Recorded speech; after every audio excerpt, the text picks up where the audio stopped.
Hello and welcome to the Embassy Theater and our beautiful holiday animated windows brought to you by Fort Wayne Metals. Here's a little history of the windows in Fort Wayne. It was in the 1920s that department store Wolf & Dessar began the tradition of the windows at the corner of Wayne and Calhoun, where families would come downtown to celebrate the holiday season. The tradition ended in 1969 when Wolf & Dessar sold to Ellis Ayres. In 2003, the Embassy Theater revived the animated windows by purchasing some animated elf characters from a Cincinnati department store. In 2009, Fort Wayne Metals became a partner to the Embassy, and that support allowed the Embassy to add movable characters every year. The display has now grown into the tradition it once was for downtown Fort Wayne. The first two windows you see here are using items and animated characters that were used in the original Wolf & Dessar window display. These items are on loan from the History Center. They were decorated by Stan Sheets, one of the original window designers for Ellis Ayres and Macy's.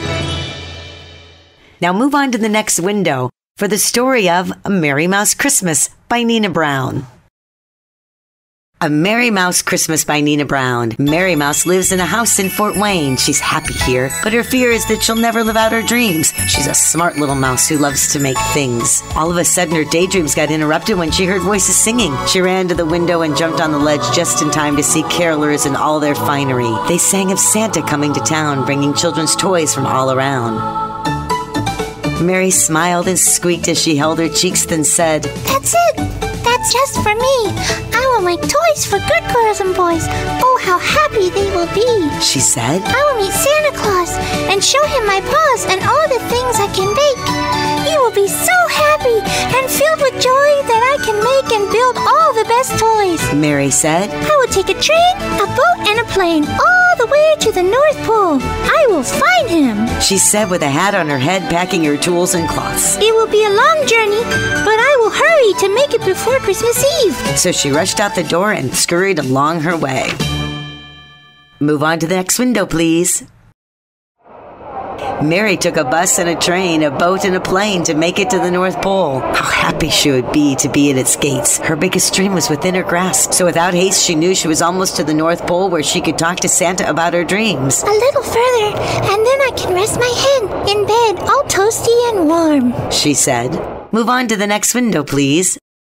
Slipping and sliding up and down with the cold winter air all around, laughing and squawking a happy song, Mary arrived in Penguin City, but she'd been so busy singing and having fun that she got lost. Excuse me, do you know Santa Claus?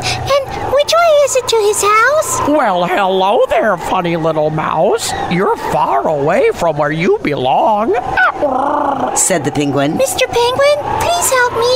Tell me which way to go. I have to get out of the snow," Mary Mouse said. "Well, let's see here. I have a map.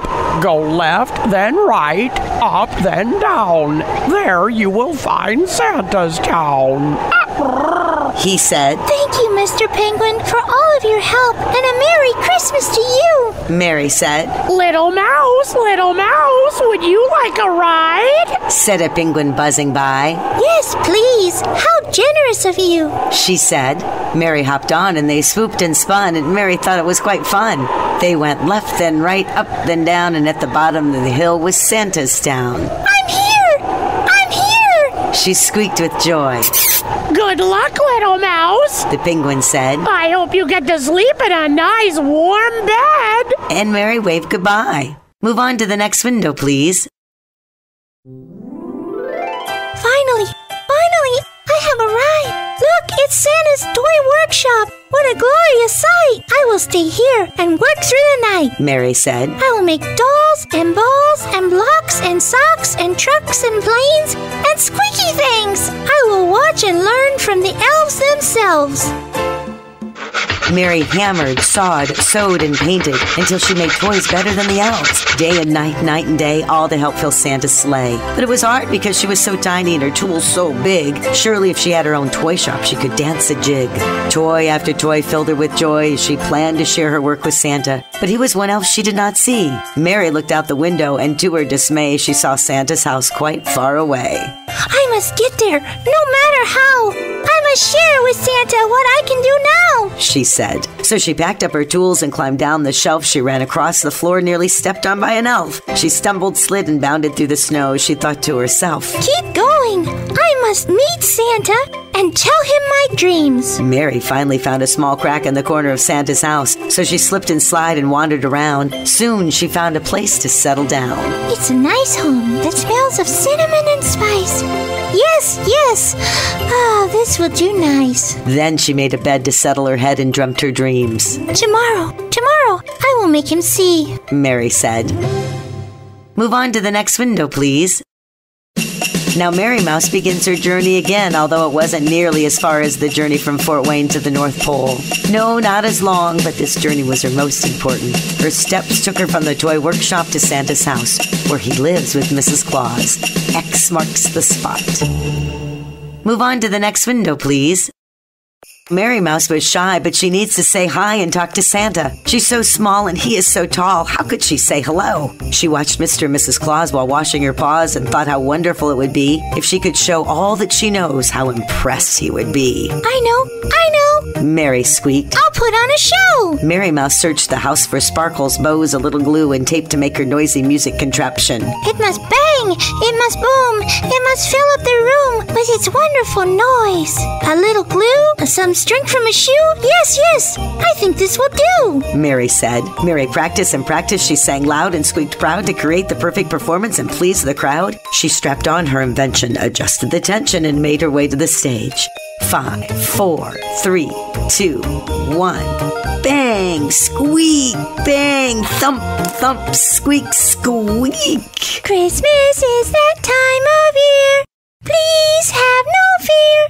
Santa Claus is coming to town. She belted out with all her might. When she looked up as proud as could be, her heart just broke and she started to choke after all her hard work. Santa still did not hear her, but what else could she do? Flustered and blustered, Mary had a thought. Yes, of course. Why not? She climbed up the Christmas tree to help him see. She waved her paws at old Santa Claus, yet he continued to read his list and pay her never mind.